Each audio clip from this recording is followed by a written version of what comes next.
Hi everyone, I'm Carol Ann Riddell and welcome to an all-new season of Arts in the City. First up, from khakis to curtains, you might be stunned to learn how often pleats are a part of your life. Donna Hanover visited a master craftsman to learn about the intricate art of fashion pleating.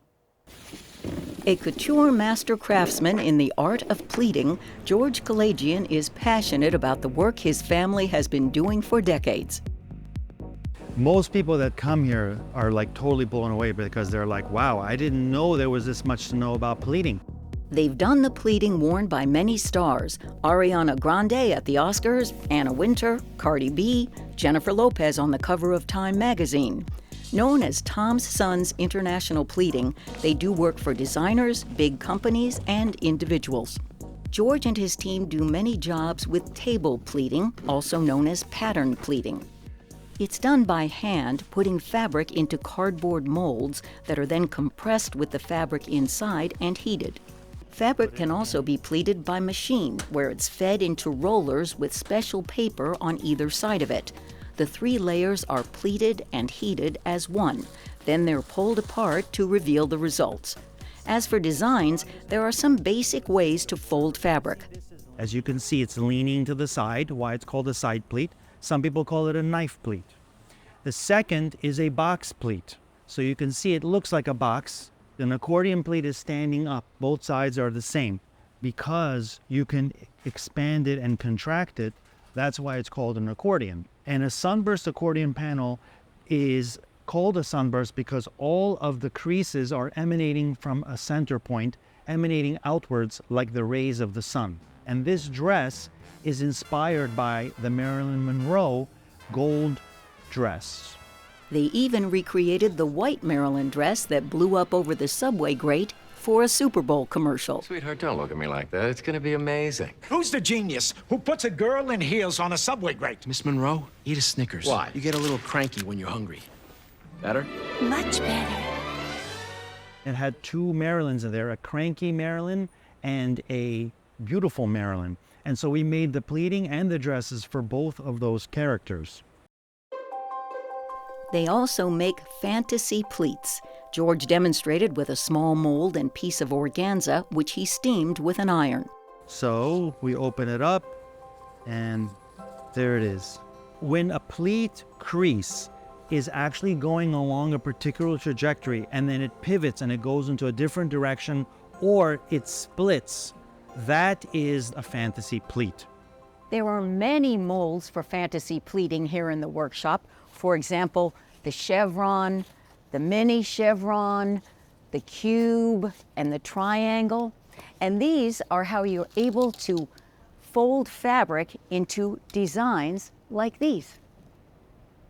What George laughingly calls the Instapot is where the molds with fabric inside are heated. Heat and steam is what allows the fiber to actually melt and warp into a new shape. Pleating has been a family affair going back to George's grandmother, Rosa, as a young woman. They were living in Syria making textiles when her uncle went to France for business, saw pleating there, and advised her to try it in her sewing shop. She developed it and she boomed so much. My grandmother in one day would earn the monthly salary of a normal person. George's father, Leon, as a kid, had the job of heating the iron his mom used. When Leon came to the U.S. as an adult, he grew well known in the fashion business. George and his father even wrote a book to preserve details of the skills involved. George says his dad, who died in 2023, taught him a lot. Every morning, I would meet with my father and we would talk about how to make our pleats better. And it was this constant desire to always innovate. George's mom is still one of his main advisors. The company's website and social media show people how to cut and drape pleats when sewing. And now George has started Project Golden Bear. It helps up-and-comers learn to pleat while making beautiful bears. There needs to be a real apprenticeship program for the next generation of artisans so that they can practice and get their reps in and really learn what's happening in this industry. The bears go to children who are ill to bring comfort. The project also addresses waste that is common in the fashion industry because it uses remnants designers have left over after making next season's look. What does the art of pleating mean to George? It's about putting your effort into something and trying to do something that looks beautiful. And the ultimate validation of that is when somebody chooses to wear my pleats on a special day in their life. That includes pleats for wedding gowns, including this one George made for his wife, Tara. I'm Donna Hanover for Arts in the City.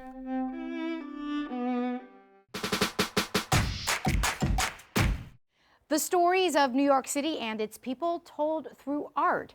Artist Manny Vega has shaped East Harlem with his public work. Now his unique and vibrant style can also be seen inside the Museum of the City of New York.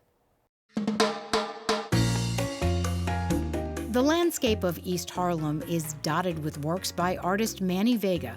From mosaics to murals, this neighborhood is something of an urban gallery, open to all. I remind people that the artwork only belongs to me while I'm creating it, okay? Then it belongs to the response. Whoever sees the work, that's who the piece belongs to. It belongs to that response. And that's what gives a continuity to the piece, is people responding to it. Whether they like it or not, whether it invokes conversation, whether it stimulates even your own ability for you to recognize yourself and your own spirituality, that to me is very powerful. Vega's dramatic visual storytelling is now the focus of a solo show at the Museum of the City of New York called Byzantine Bembe, New York by Manny Vega. It is a deep dive into the work of this Bronx-born artist and his multifaceted career as a mosaicist, painter, and illustrator. I use the term Byzantine because I'm very enamored with a very specific technique that comes from Europe called the Byzantine style that pertains to the mosaics. It's about, a classic form of laying tile with a lot of alignment, a lot of clean placement of the tile. For this exhibit, I decided to call it Byzantine Bembe because the word Bembe is also part of my personal vocabulary, but it's part of the vocabulary of the diaspora. The diaspora is the combination of people that have combinations within them, meaning that I come from Black, Latino, and indigenous heritage. Vega says he is drawn to the difficulty of creating mosaics. I love the physical challenge. I love the use of not only my mind to create the image, but also the physicality of cutting tile, of gluing and setting and grouting. There's a lot of preparation. It's very physical. He has like a sportsy kind of relationship with the mosaics. It's like a fight, so he ends up bleeding and he gets into a bad mood and he has to stop doing them until he gets into a good mood again. So he puts out his soul into those. Curator Monxo Lopez explains the exhibit is organized into 3 sections around music, figures, and justice.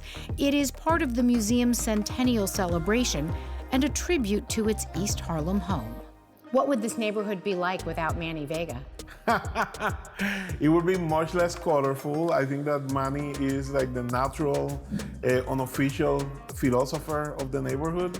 Vega is now the museum's artist-in-residence, and you could have the chance to meet him yourself as he leads workshops and art-making activities. The exhibit runs through December 8th. For more information, check out mcny.org. I've always been enamored with this place, especially through the hard times as well. I invoke in people the title homeland. So New Yorkers here can actually think about it and say, this is home. Because when you treat a place like home, you treat it differently.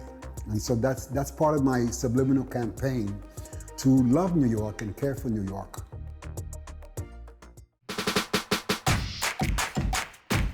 From East Harlem to Bushwick, more impressive street art.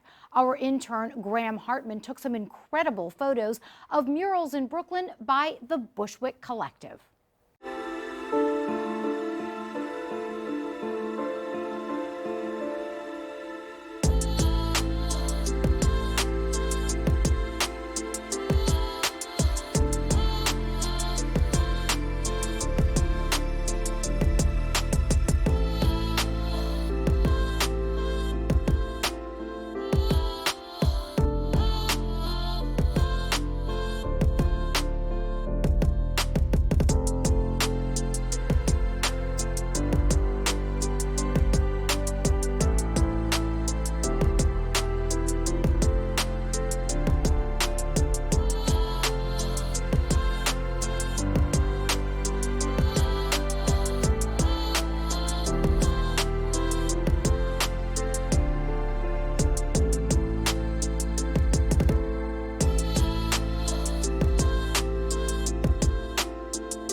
For more than 30 years, the New York Songwriters Circle has featured some of the best up-and-coming talent in the country.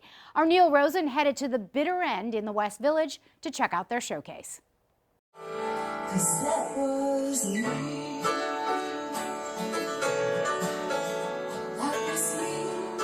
And that was Tina Shafer, who for the last 33 years has been running the New York Songwriters Circle, a showcase for up-and-coming singer-songwriters who, if they're lucky enough to get selected, get to perform their original songs live at one of the most historic venues in all of New York, the bitter end. It's complicated. It's complicated. The shows take place on the first Monday of each month at this legendary Greenwich Village venue, and Tina has helped many unknown songwriters / performers get their start here. Nothing sacred, nothing sacred. Many have gone on to fame and fortune, like Norah Jones, Vanessa Carlton, and Avril Lavigne, just to name a few.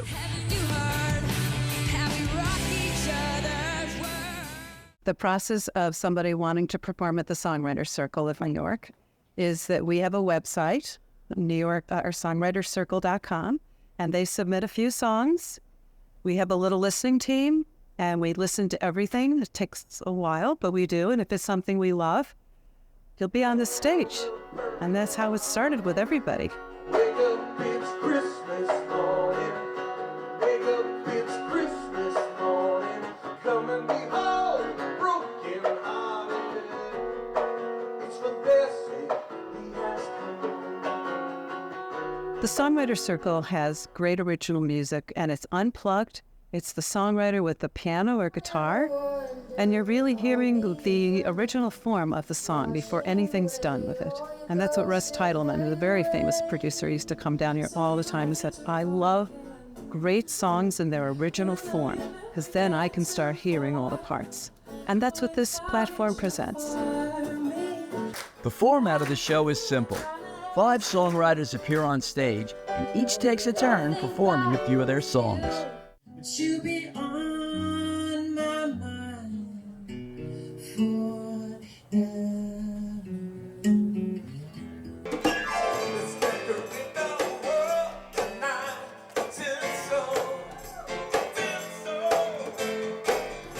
We cry, we hold the world sometimes, don't change a thing. The greatest joy is that I get inspired by listening to this cross-pollination of talent that I pick. I love listening to a song and the poetry and what comes from that. And it's a two-way street, you know? It takes two people, one to write it, one to listen. And that creates this amazing feeling for me. In addition to showcasing new talent, the New York Songwriters Circle is also a place where many established stars like Billy Porter, Gavin DeGraw, and John Oates of Hall & Oates stop by to perform unplugged in front of an attentive audience who appreciate the art of music.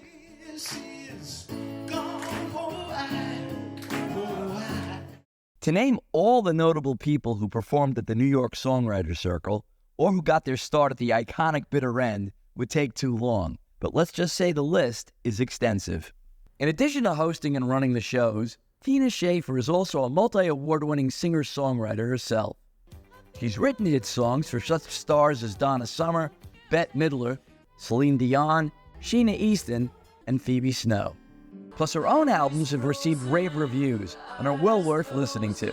Check her out on all music platforms. Better yet, you can see her live, as she also opens each New York Songwriters Circle show singing one of her own compositions.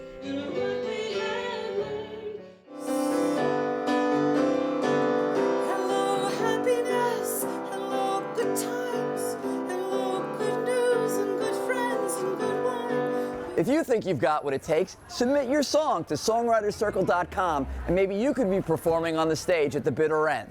Or just come down and see a show. It's the first Monday of every month right here on Bleecker Street. With a look at the New York Songwriters Circle for Arts in the City, I'm Neil Rosen. The British Airways Concorde was once the fastest commercial airplane, flying from JFK to London's Heathrow Airport in under 3 hours. Now it's parked at the Intrepid Museum. Our Andrew Falzone has more. It's an iconic airplane with an unmistakable design and a rich history of record-breaking flights. And so it should come as no surprise that even in retirement, the supersonic Concorde on display at the Intrepid Sea, Air, and Space Museum is still about keeping up appearances. It recently went to get a new paint job. The Concorde has been out here on our pier, and you know, it's exposed to the elements here. So the exterior paint of the Concorde was really in need of an entirely new paint job. But when the vehicle being serviced weighs a little under 87 tons, even while empty, getting to and from your local supersonic service center is quite the endeavor. So what we needed to do to move Concorde was to have a crane put Concorde on a barge, and then the barge took it around to the Navy Yard, and then we basically repeated the process in reverse to bring it back. Moving something that massive for a minor facelift got the museum a little bit of free publicity. The big bird didn't have to go too far on its custom-fitted barge before service could begin. We took it to Brooklyn Navy Yard, where they use high-pressure water to remove the exterior coat of paint, and then gave it not only a new white paint job, but also repainted all of the markings that were on there before. The Concorde has been at the Intrepid for over 2 decades. In total, 20 were built, and the first flight was in 1969. Intrepid's Concorde, known as Alpha Delta, first took to the skies on August 25, 1976, but the entire program was not without controversy.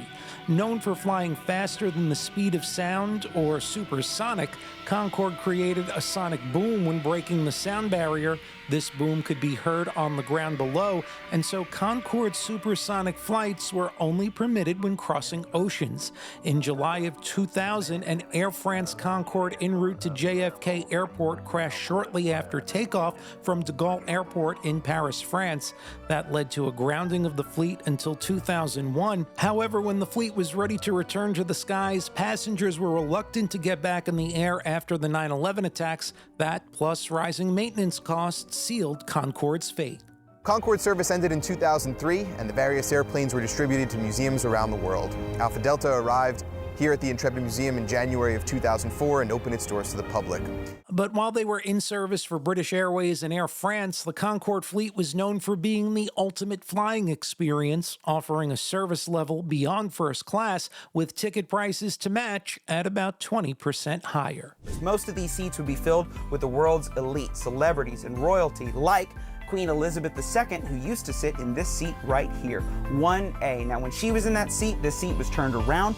These 2 chairs were taken out, and a desk was placed here so she can finish her work aboard and abroad. Mick Jagger's favorite seat, 1D. Now, we all know you can't always get what you want. Sometimes he's not assigned that seat, so he would try to bribe whoever was assigned to that seat with tickets to one of his shows. Paul McCartney's favorite seat is 2D.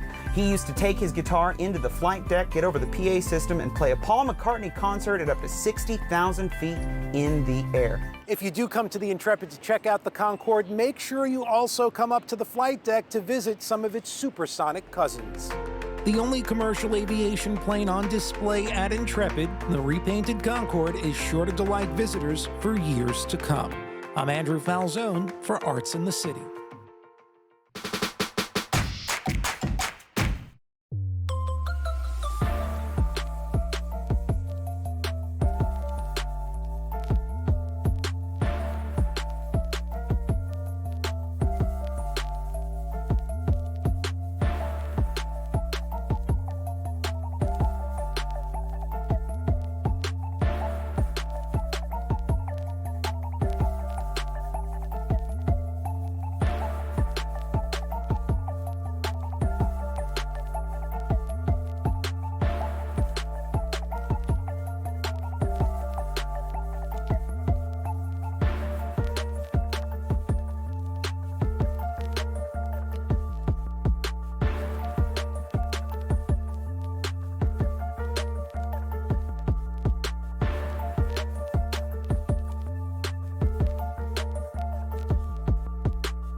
We've got planes and trains for you today. Mike Gilliam, host of CUNY TV's Slice of New York, spoke with the director of the New York Transit Museum in our studio about why the museum is a must-see.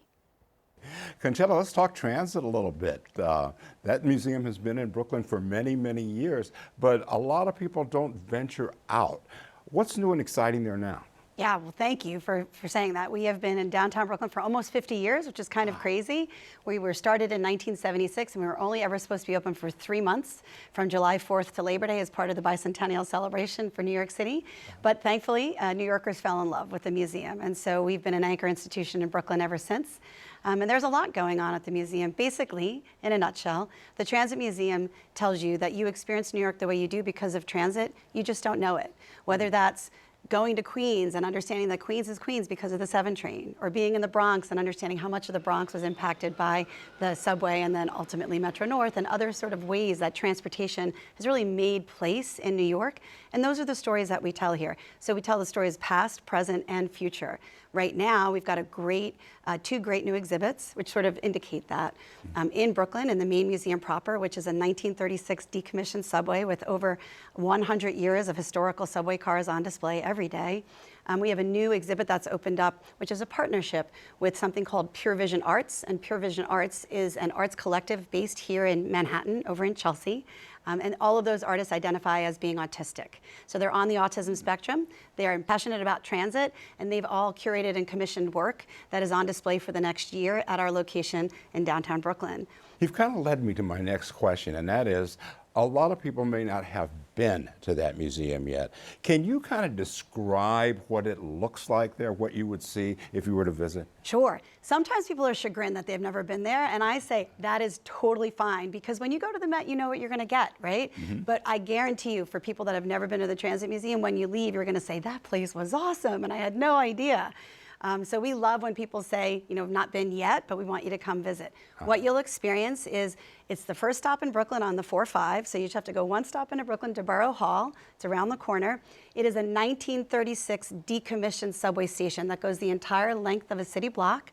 And we basically have a mezzanine level where we do changing exhibits, and we talk about the subway history, surface transportation history, and then on the platform level, you will see over 100 years of subway car history, including the oldest car in our collection, which is 120 years old, and it's a wooden-bodied subway car.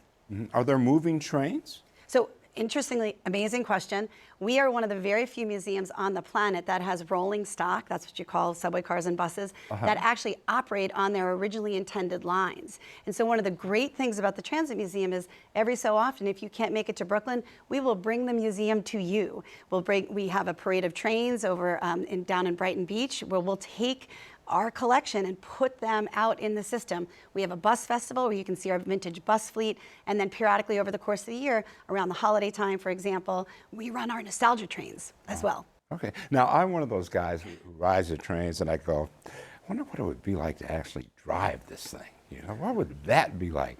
Is there a way to kind of get a feel for that sort of thing if you visit the museum? So no, the motorman's cabs are not really open. Okay. But I'd say yes and no. You can experience what it was like to sort of be in the trains. One of the best things about the Transit Museum is that it really does afford you this visceral experience. You step into the subway car, and it's like stepping back in time. So you can imagine what it must have been like to be a train operator or a conductor in the 20s, 30s, 40s, 50s, 60s.